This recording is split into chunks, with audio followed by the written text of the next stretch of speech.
So, welcome to A Wealthy Life. This is part two of two podcasts that I'm calling, in short, Why Property Investment is a Good Idea in Any Economic Climate. And last week, I talked to you about some of the language involved, rent and capital appreciation, and the fact that it was a tangible asset. And this time, I want to look further into why property is such a smart choice when you're looking to create a strategy for a wealthy life. And some of that is about the forces that drive property prices, particularly in the UK, but they can also be basically global factors that are affecting property wherever you are in the world. Now, one of the key things about the UK, and maybe relevant about depending on where you live, is that we are an island. We are a relatively small country. Thinks it's a lot bigger than it is, but we are a relatively small country, and we are bound by the fact that there is just sea around us.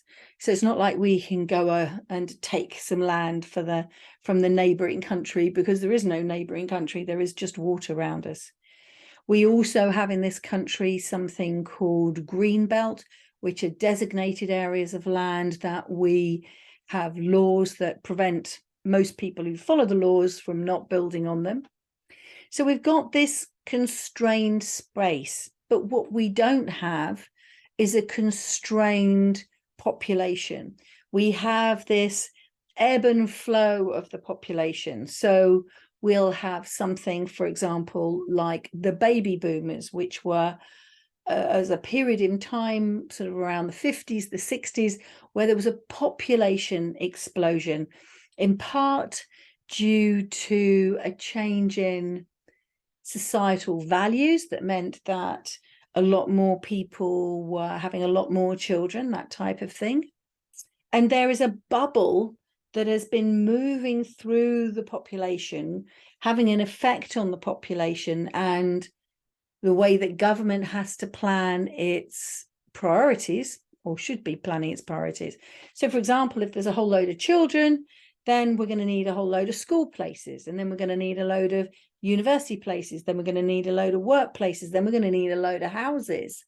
And then all of a sudden, these people are going to start to get older. So they're now in their 60s, 70s, 80s. We're going to need more hospital beds. We're going to need more nursing homes. And so what you can see more recent years, say that's the 10 or 20 years, we've been talking about a bed shortage crisis in our healthcare system in the UK. And that's because there are so many older people and they require more intense care and they require nursing homes, and we haven't been building those appropriately or the right standard or anything else. So there is nowhere for an older person when they get ill to go and be nursed, or when they get to a stage where they can't live independently, where they can go and live like an adult, but with some support around them and some company around them in many cases. We're then also in a situation in the UK where there are older people living a lot longer. So maybe in my grandparents' generation, you would have seen that the expected life longevity age, or at what age you might die, would have been in the early 70s. Now we're looking at the late 70s, 80s, and this means a whole nother 10 years that people are remaining in their properties, and those properties aren't becoming freed up through their passing so that it can go back into the housing stock, and then a new younger family move in and then live in. So we're then in a situation where, whether we're actually having more children or not, that's one thing that can come through the population, but we're combining that with a steady growth in population through child population increasing, but we're also not reducing the population because our older population is staying older for longer, and so it's not shrinking at the other end in the same way that it used to. So you've got this sort of aging population situation that is going on, but that's sort of combined really then with so many other things that are going on. So let's look at the moment, we've got interest rates. So low interest rates, like we experienced over the last couple of years, can make it appear more affordable for people to borrow money and buy homes. They do still need to pull together the deposits. And the side effect here is that when interest rates are low and more people can buy and do buy, that drives up demand, that drives up property prices, which then drives up the price of the property and the deposit that you have to put down.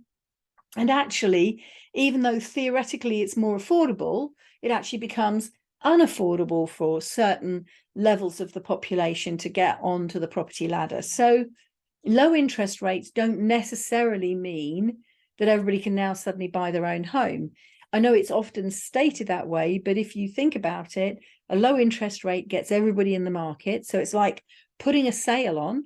So we're going to have a sale on Nike shoes, and we're going to reduce the price of Nike shoes. So everybody wants to buy Nike shoes. Wonderful. We all rush to the shoe shop. And then when we get there, there's only a few shoes left. And so the shoe owners decide to put up the prices of the shoes because they've only got a little bit of stock left. And they know that people will pay 200 for a shoe instead of 100 for a shoe. And so the prices of the shoes go up. And so even though I had the money in my hand and I could have gone and bought the shoes, now the prices have moved beyond my reach because demand set that up. So that brings us to, if you like, the economics of it, the supply and demand situation. So conversely, when interest rates go up, then it looks like people can't afford to buy property. At the moment, we're all going on about how high interest rates are because they're at 5%.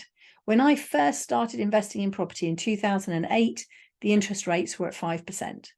So it's more the fact that we've had very low interest rates for a while, artificially low because we all faced a global pandemic and everything was grinding to a halt, and they needed to artificially lower interest rates in order to keep the economies going. So now we've got higher interest rates. Does that mean that people can't afford to buy property? I would argue no. But what it does do is it adds fuel to the media and to the chitty chatter. And so what happens is that people then think that they can't afford to buy a property. They get nervous, they pull out of the market or they don't enter the market, but life carries on.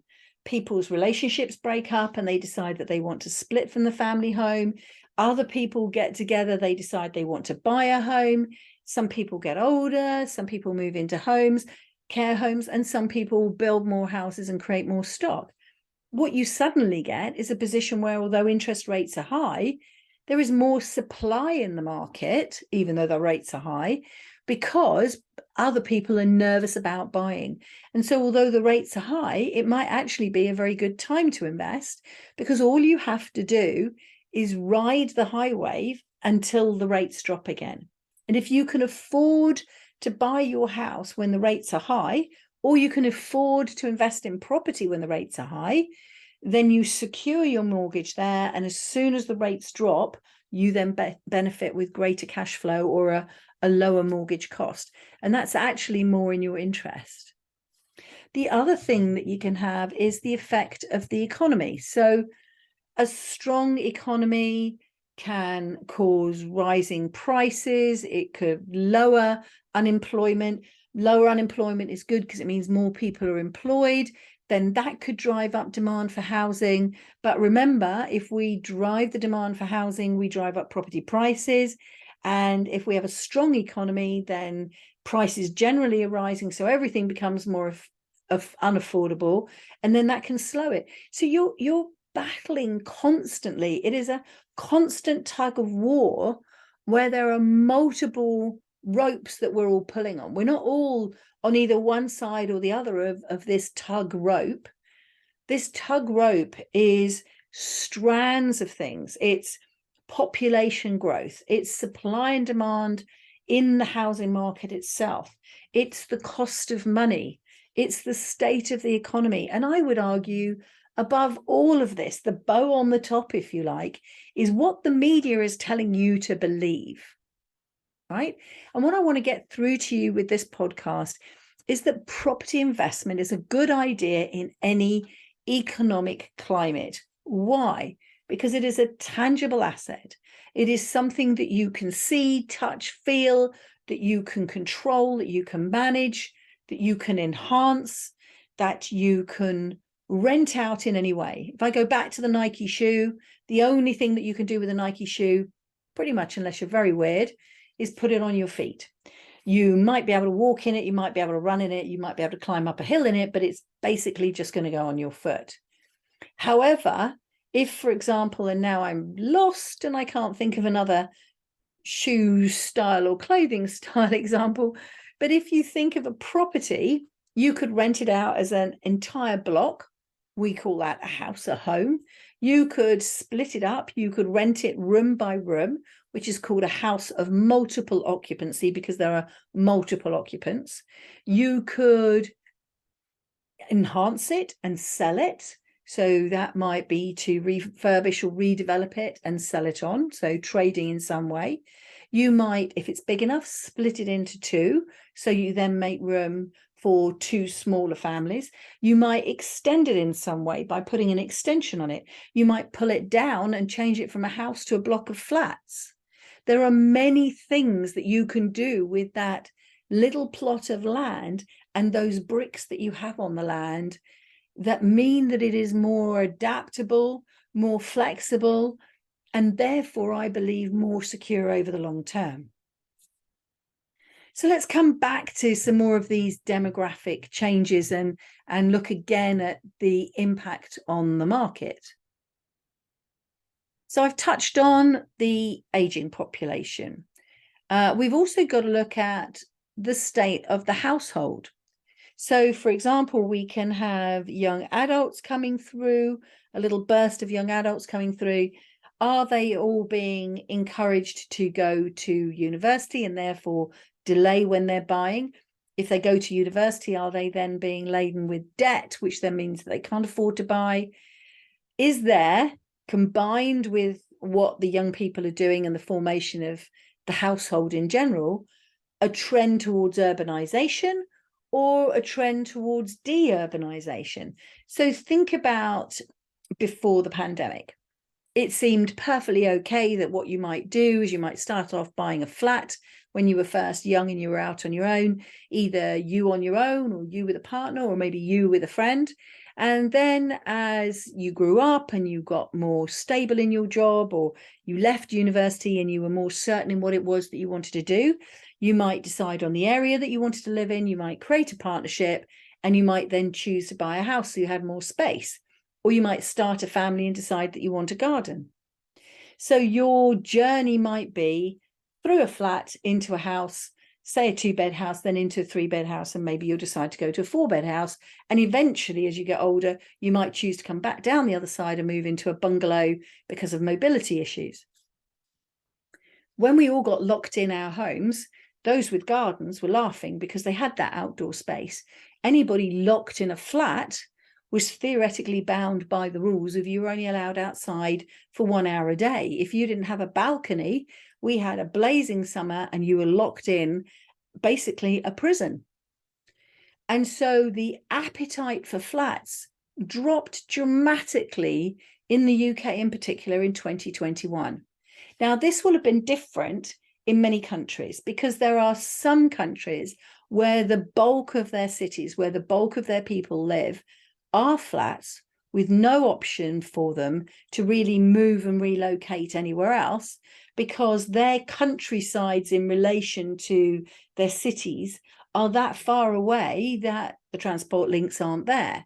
But we are very fortunate in the UK. If you pick any one of our big cities, whether it's London, obviously, as the capital, or whether you look at Birmingham or Manchester or even smaller cities like Coventry, you can then look at those cities and you can see that there is a central hub, typically with some sort of a road that is an encompassing circle around it. And then on the outside of that circle, you've then got your more family residences. And the transport links into the centre are quite well established. So for some people, there was a real opportunity for them to move from within the circle and in a flat to outside the circle and into a house, because they never wanted to be in that position again where they didn't have the outside space.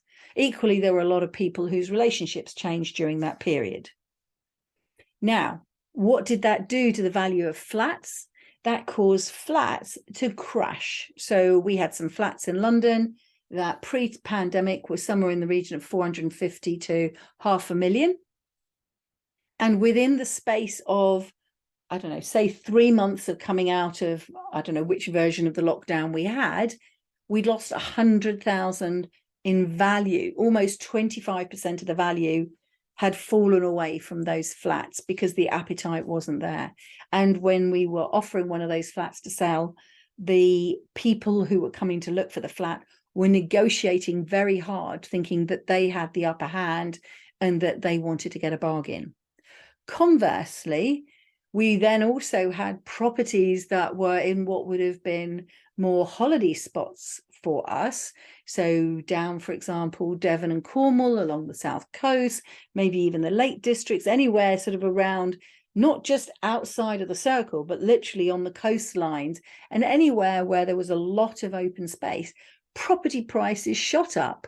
So the 100 that had come off of a flat then became 100 to 200 more value on a house in somewhere that was considered a desirable area, not desirable because it was upper class or anything like that, but desirable because of its access to outdoor space. So that urbanization, deurbanization fluctuates backwards and forwards. And now what we can see is that there's a more evening out coming. Those people that moved way outside the circle to the outer edges then realized it was all well and good while they could work from home, but now the commute is back, they're looking to sell those and come back into the city, and then they're in a position where they're maybe looking to choose flats again. I also talked about the aging population, but we've got one other thing. What about immigration?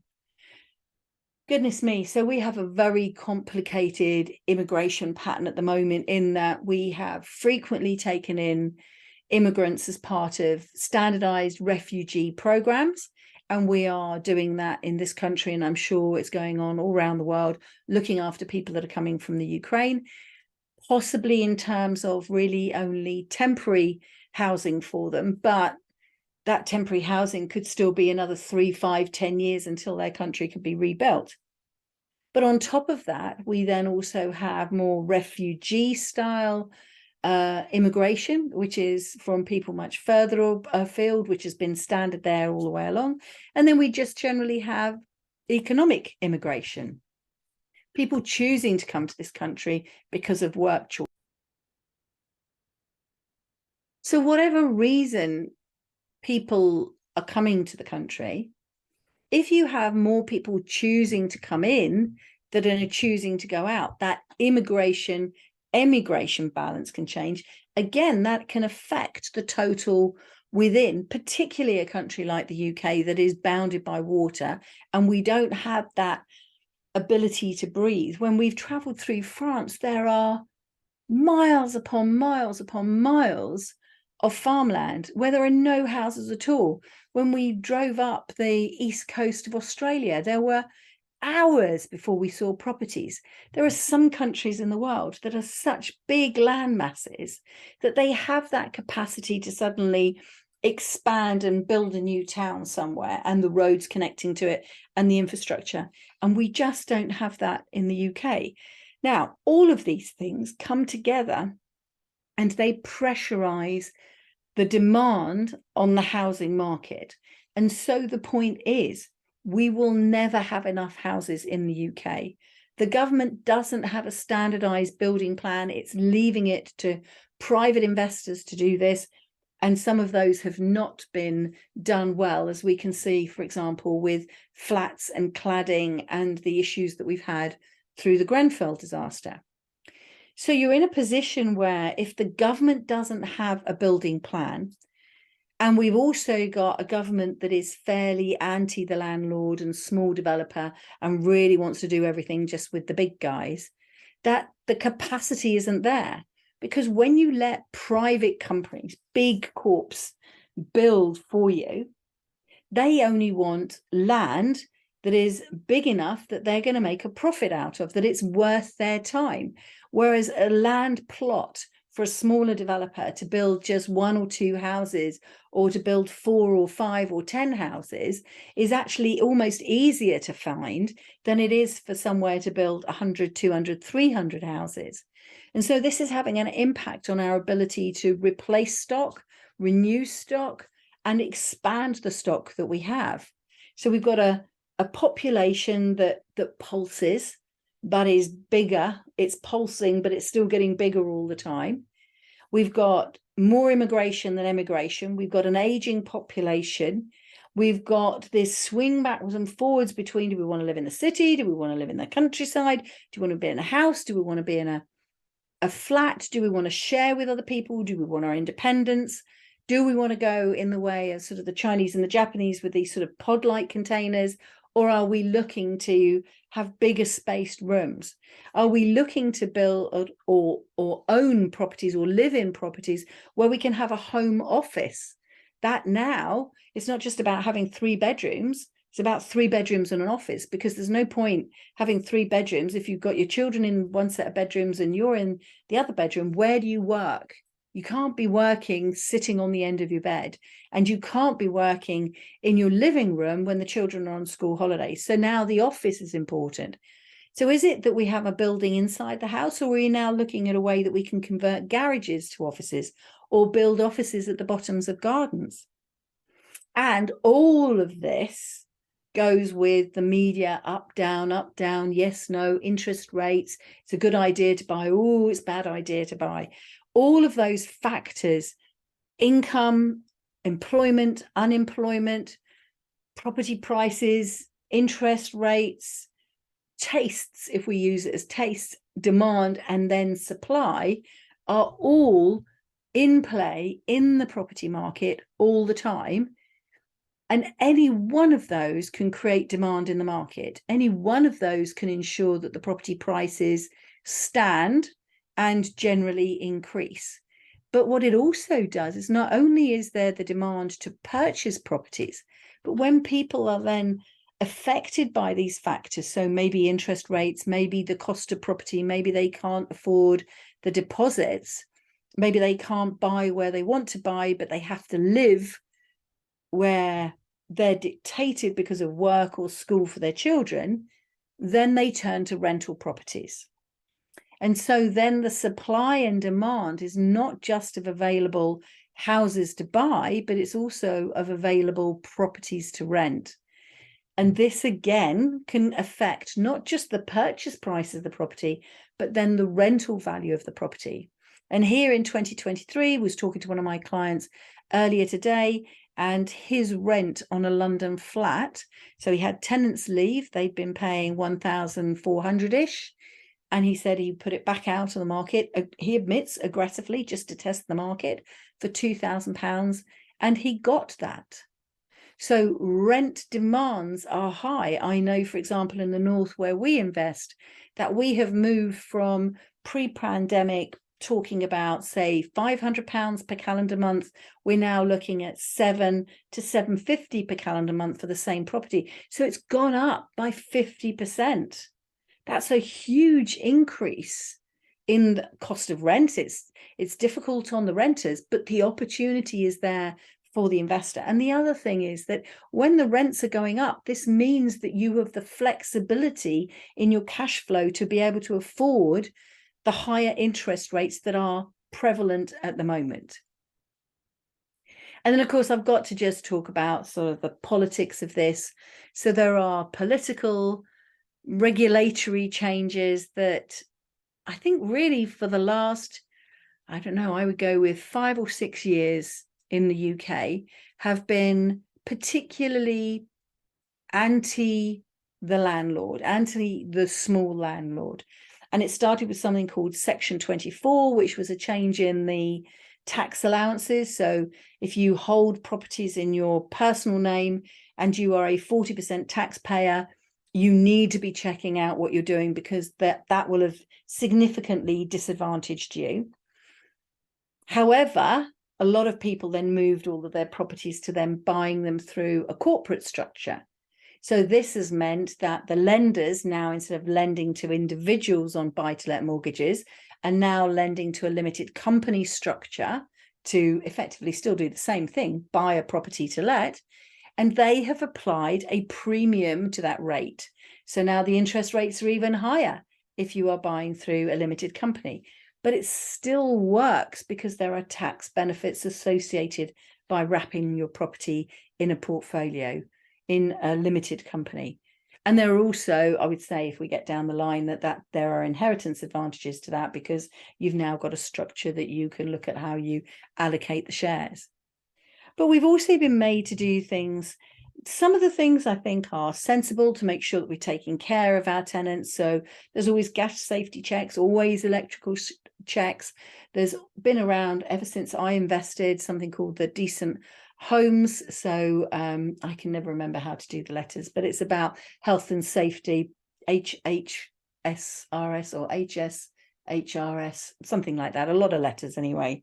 And it's about making sure that a house is a decent place to live in. And that legislation has been there for years. You don't get to hear about the fact that legislation has been in place for years. All you get to hear about is the bad press that they will give people when any damp shows up in properties. And this is more to do with the rise of central heating, double glazing. Houses are no longer drafty. When houses aren't drafty, then you don't get the flow through of air, and then damp can arise, particularly when you've got tenants who don't understand the importance of airing out a property. It costs them a lot of money to heat it in the first place, but they want to dry their clothes on the radiator because they need to get their clothes dry. And so there's these sort of vicious circles that go on, but it's the landlord's fault. And so it means that we have to work with our letting agents to educate our tenants in a way that we would have thought their parents or the grandparents would have taught them. We're then also in a position where we've got additional things that we become aware of. So carbon monoxide, again, because of boilers, Legionnaire's disease because of standing water. And then we've now come across the fact that a landlord, and we tend to pass this responsibility on to our letting agents and make sure it happens, but we are supposed to check that our tenants have the right to rent by making sure that their passport and their arrangements to be in this country are appropriate. I don't know about you, but I wouldn't know if a passport was a fake passport or not a fake passport. And that's why you have to have a good team working with you. So if you've listened for the last 15 minutes, you'd be going, wow, yeah, there's an awful lot going on, and there's a lot of economics, and there are so many factors I need to think. And then Vicky started talking about how there isn't really a political will to support the small investor. Why get into property? Because you need property as the foundation, literally the foundation, metaphorically and actually the foundation of your investment portfolio. If you do not have this, you are missing out on certain tax opportunities to, make sure that you are using up the tax benefits you have, but also you're missing the opportunity to leverage your money. Property is the only asset class where a bank will lend you money, knowing that what you are going to do is secure that money against another property. Now, why do they do that? Because a bank knows that a house is a secure asset. They are prepared to use that asset as a guarantee that you will pay the rent, the mortgage back to them. You don't pay the mortgage, then they know that they have security that this property is worth the money that they have lent you. Even if they have lent you 75% of the value, and in the old days, maybe 80 or 85% of the value, they were secure in the knowledge that should you not pay, should you not keep up your end of the contract, they could take that house from you, reclaim that house, and then they would be in a position where that asset that they now possessed could then be sold in a way that would then recoup the debt that you had not paid them back. They don't do that with anything else. And why don't they do that with anything else? Why don't they do that with crypto? Well, I mean, I think there'll be a whole mismatch of cultures there. Why don't they do that with commodities? Why don't banks lend you money to buy commodities? Hi, hey, bank, I'd like to buy some gold.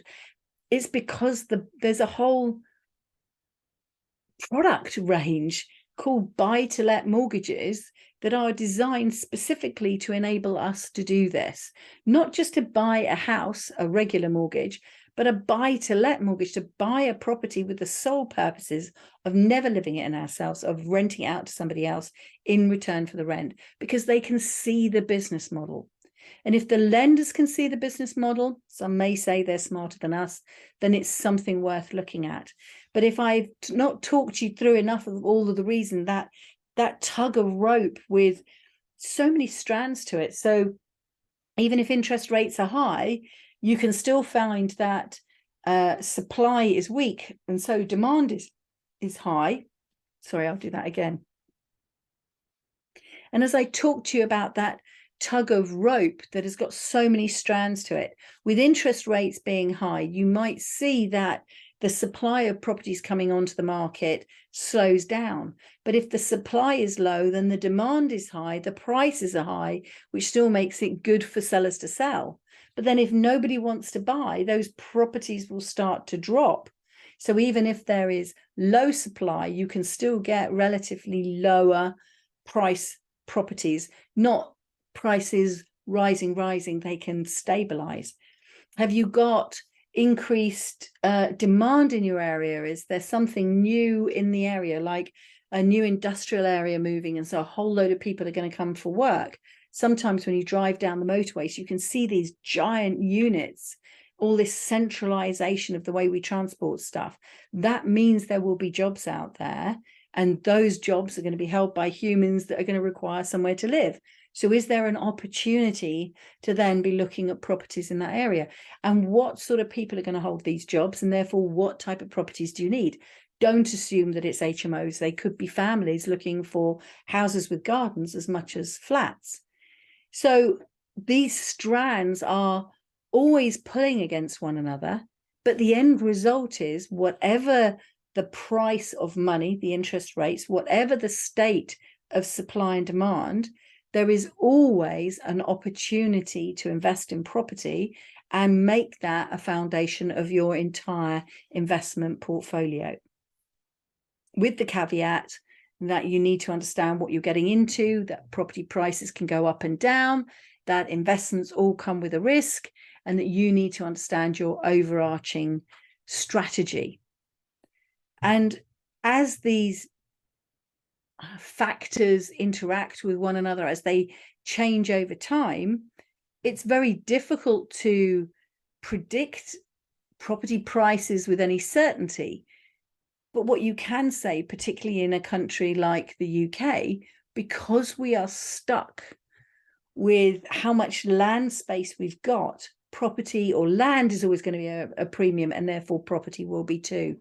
And until we can find a way that is both acceptable within British society, so something that people will want to live in, and the building systems, techniques, and the design is there to create the aesthetics of it, high-rise living is not going to be the answer to the fact that there simply isn't enough land. So it's not good enough to say, okay, well, if we've used all the land up just by going up the 2 floors of a house, what we'll do is we'll start to build higher.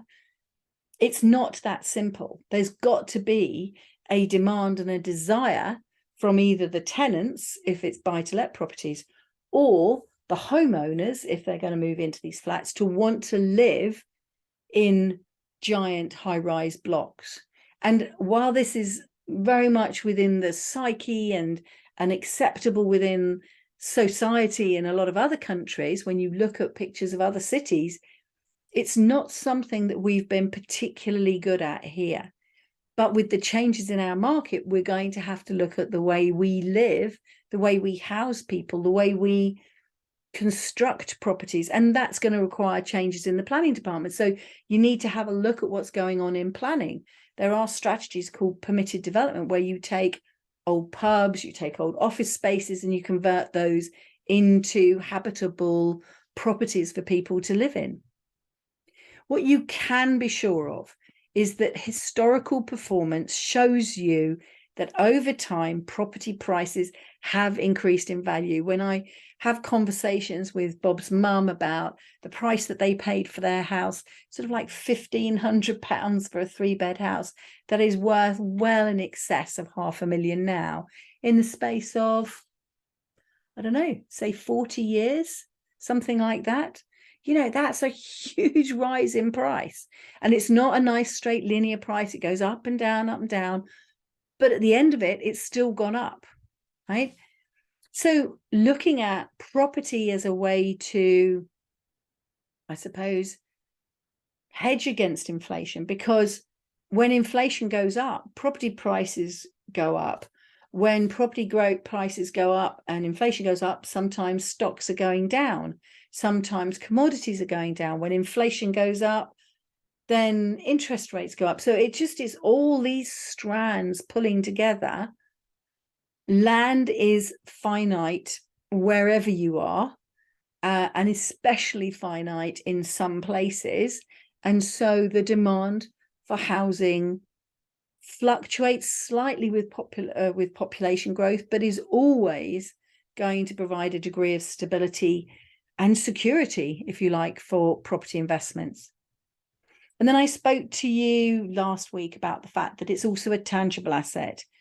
I think that it's something that you start and diversify on from, but it's a long-term investment, and that long-term historical value shows you that you will get the capital appreciation, you will get the rise in rents, you will get the return on your investment. So I spoke to you last week about some of the language of it, about the cash flow, about appreciation. And this time we've looked at the factors affecting property. I think you should be able to know now why property is a good investment.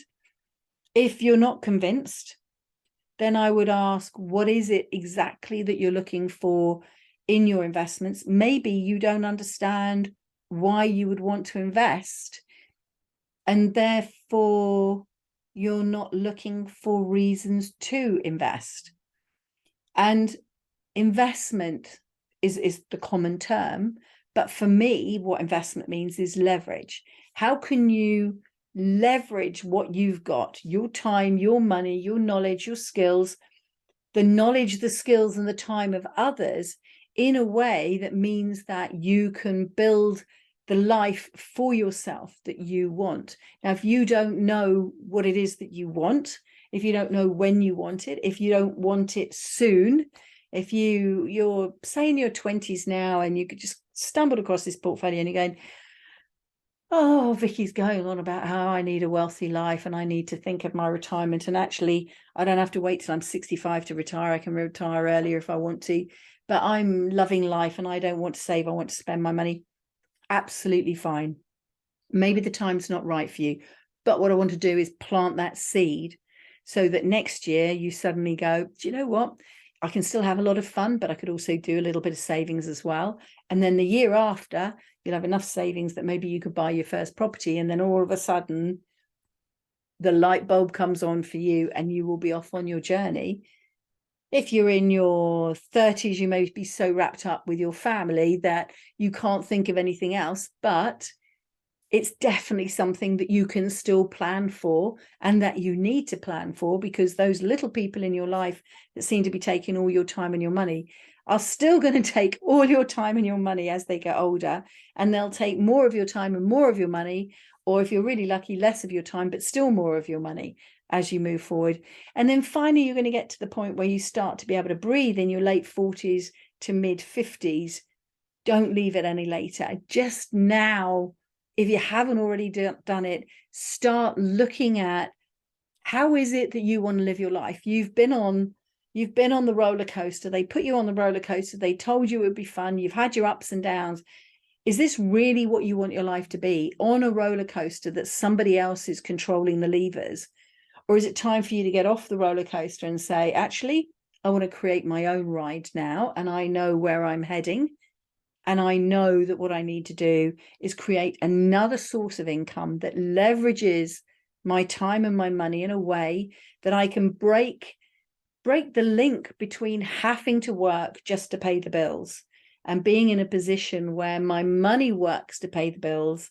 And then I work because I choose to, for as long as I choose to, and I spend the rest of my time doing what gives me joy. That's the point here. That's the breaking the link that we want to get to.